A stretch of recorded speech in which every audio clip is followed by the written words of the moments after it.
Hello, my name is Ben Thompson and I am a free citizen, and this is our introductory video for the School of the U.S. Constitution. The purpose of this video series is to help you come to a better understanding of the U.S. Constitution. Now, America has a destiny. The founders saw this, and they worked for it, but unfortunately, their progeny did not have the same vision that they did. Now, they called this vision, this destiny, manifest destiny, which was the spreading of the United States from one side of the sea to the other sea. And they did this through invasion and land secessions. That's not how the founders intended America to be spread. There is a manifest destiny, and this destiny is, the way they saw it, was too small. It only goes from sea to sea, but it was supposed to be from one end of the earth to the other. And it was to never spread by war and destruction, as it's spreading right now. The founders wanted us to spread this idea of liberty through philosophical means, and they believed that when people would see it, that it would inspire them, and they would have revolutions in their own countries and replace their tyrannical governments with liberty republics. And unfortunately today we have gone so far from that path that in order for us to fulfill our manifest destiny, we have to be able to return back to those principles. Today we are spreading a false philosophy throughout the world, and we're calling it democracy. Democracy is not what the U.S. Constitution was about. Democracy is a term used by people who want to have a majority rule situation. That's not what the founders wanted. The founders established a constitutional republic. We call it a democratic republic, which means that it's a combination of certain factors. And we're going to cover that right now. Now, there are basically three forms of government.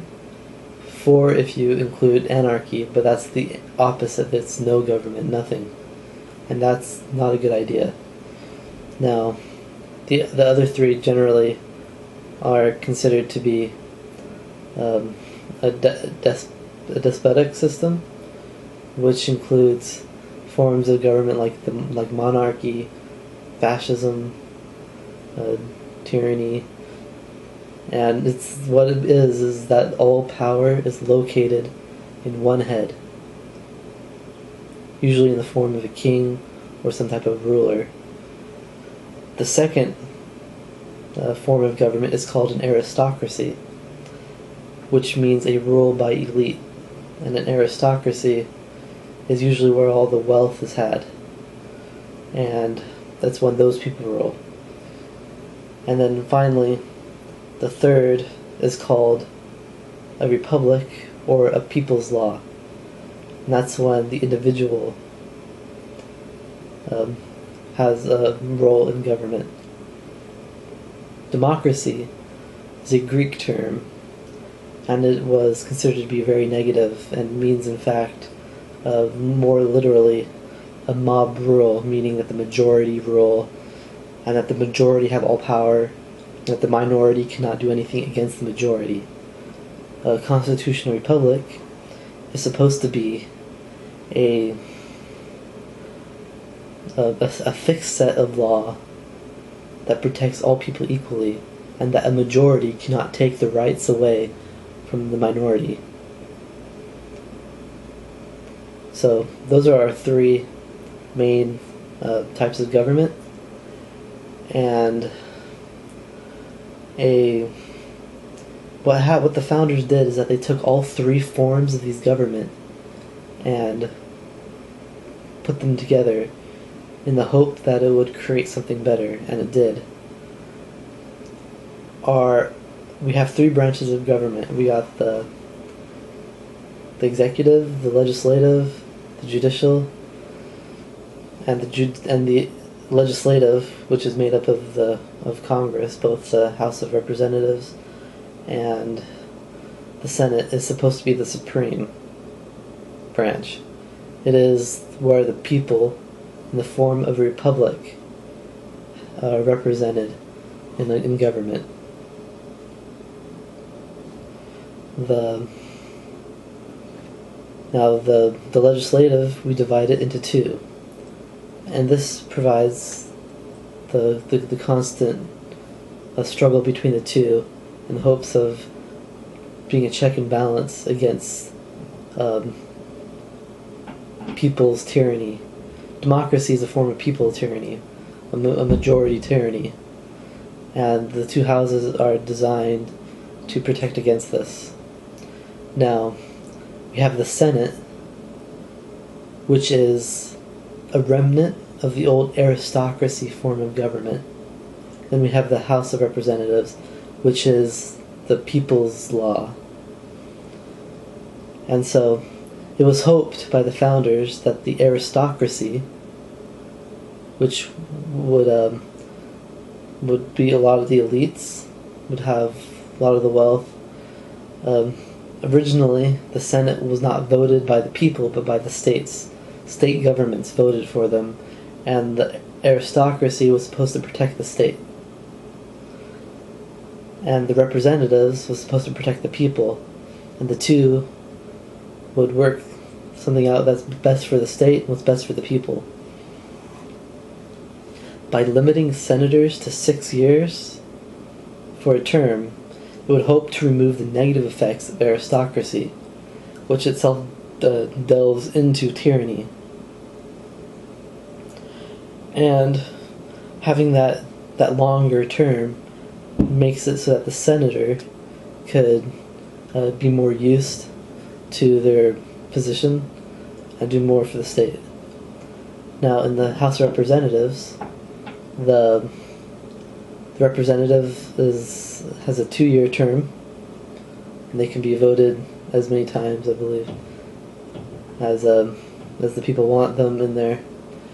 And the reason for this was so that these people would be more answerable to the people, because they're supposed to be representing the people. So that is our combination of a people's law and aristocracy in the legislature. Now, the executive, which is the next branch, is similar to a monarchy.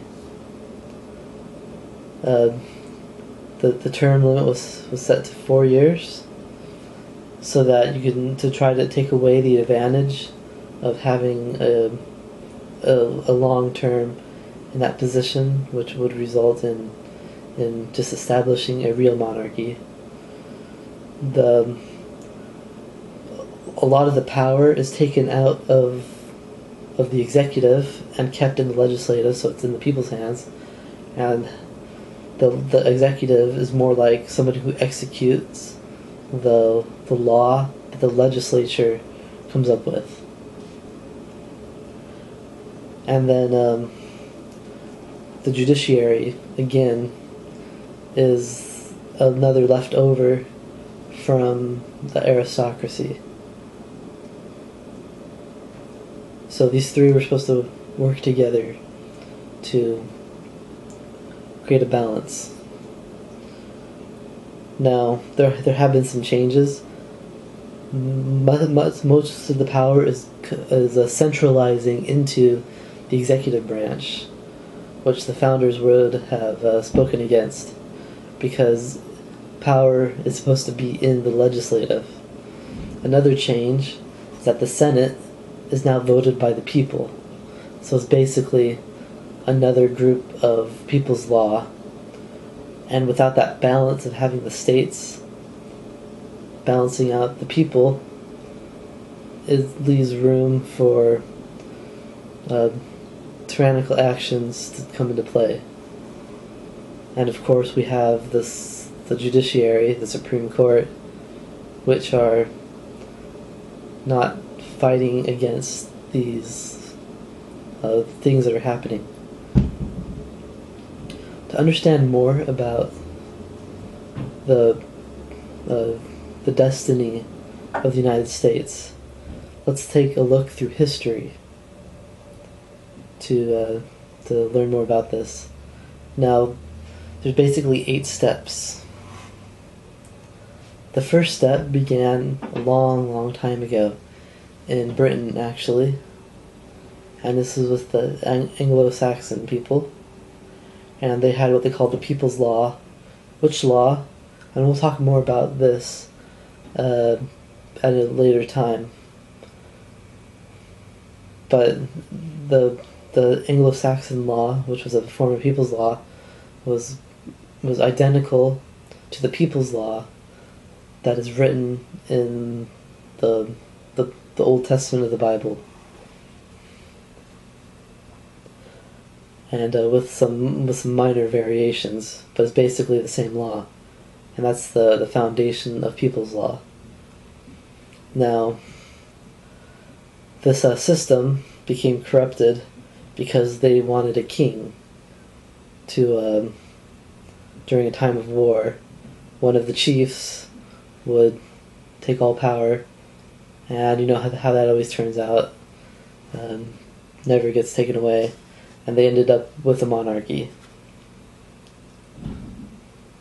And that happened in the 8th century AD, when that was taken away and replaced.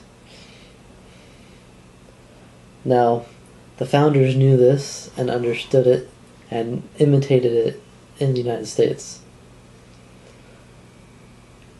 But continuing on, the second step is what we call the ruler's law. And this was from the kings of Britain, and especially the Normans, the Norman conquest in 1066. William the Conqueror subjugated the English people under him and established a royal dynasty. And so this created the monarchy in Britain that we know of today. And the suffering and poverty of the people following the Norman conquest became loathsome and repelling frame of reference in the minds of the English to motivate them in striving to regain their lost freedom, which led to step 3. Now there was a king named King John, and he was a very brutal king, and so a bunch of barons and other nobility banded together and fought against the king and forced him to sign a document that we call the Magna Charta on June 15th in the year 1215. Now the Magna Carta refers to the rights of barons and the towns and the churches, and it makes reference to the English freemen. And one of the things that the founders invoked were the Magna Charta and its right for free men. And this was the first step in reclaiming people's law in the world. Step 4 became parliamentary power. And what this is basically, it's a form of legislature which is similar to actually our two-house system is similar to the Parliament in Great Britain. And the purpose of this was to reduce the power of the monarchy and to allow a voice of the people to be represented, provided a bargaining tool to regain some of the lost powers of the people, to limit tyrannical powers. The Parliament regained the right to have no taxation without the approval of the people's representatives. They also established the principle that there would be no laws imposed on the people that had not been approved by the Parliament. Finally, the Parliament secured the right to impeach the arrogant and abusive officers of the king whenever it could be shown that they had violated the law in the exercise of their high office. This development of the legislature was the next step for freedom. Now, the king still had a powerful role in this, but this became changed on step number 5 when the Parliament became supreme. And this happened between 1714 and 1760. And the Parliament began having more power, and the Prime Minister basically ran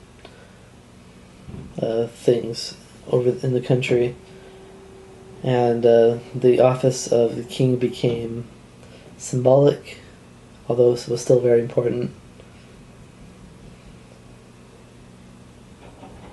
And this brought to Great Britain limited monarchy and allowed the legislature to exercise practically unlimited power, subject only to the restraints which it determined to impose upon itself, or which became necessary through circumstances. This executive and administrative self-determination is this part of this step of freedom. And the parliamentary system was divided up into 2 groups. You had the House of Lords, which was the aristocracy, and the House of Commons, which was the people. And this is the idea that the founders had in coming up with a 2-house system. They thought of a 1 house, but decided that the 2 better, so that the 2 can balance each other out, because this is where all the power is supposed to be. And so these 2 houses arguing with each other is supposed to protect the freedom of the people. Now the 6th step is the Articles of Confederation and state supremacy. The Articles of Confederation were actually before the U.S. Constitution, but it was a flawed system. What happened was that there was too much. All the power was distributed among the states in the United States after the Revolution, and this the central government, the federal government, did not have enough power to act, and the way the Articles of Confederation were written made it nearly impossible to change the rules and stuff like that. And so the people, the founders, decided that this was a flawed system, and so they went back to the drawing board, and that's when they came up with step 7, which is the constitutional supremacy. And so right after the acceptance of the U.S. Constitution, it became the law of the United States, and it provided a balance between the federal government and the states, between the people and the government, between the 3 forms of government, and provided for the rights of the people, which are the right to life, liberty, and the pursuit of happiness, which is described, and we'll talk more about this later on, is that the right to happiness is the right to pursue and use your own property. Now, there's an 8th step, and the 8th step is what the founders wanted us to go for, and we have not been able to do it. It started, but it's become corrupted because people have altered it. But the 8th step is real manifest destiny, which is when the philosophy of the U.S. Constitution would spread from one end of the world to the other, and that it would never come by force, it would never come by war. All we are doing right now is spreading war and destruction across the world, causing people to suffer. And are we even giving them the real Constitution? We're not. We are giving them democracy. We are not supposed to be democracy. We are supposed to be a democratic republic. And if we do not return to those principles, then we will never be able to fulfill our destiny. But I know that we will, because more and more people are coming to understand that the U.S. Constitution, with its protection of the people, to protect our lives, our liberty, and our ability to pursue what makes us happy. Now, this is the purpose of this video series, the School of the U.S. Constitution. I hope that you will subscribe and continue to stay with us. Please feel free to share this and comment, and you can start discussions on our forum on our website, freecitizensofAlameda.webs.com, and help to support our growing movement so that we can reunite Alameda County under the principles that the founders given us. Thank you so much for your time, and have a good day.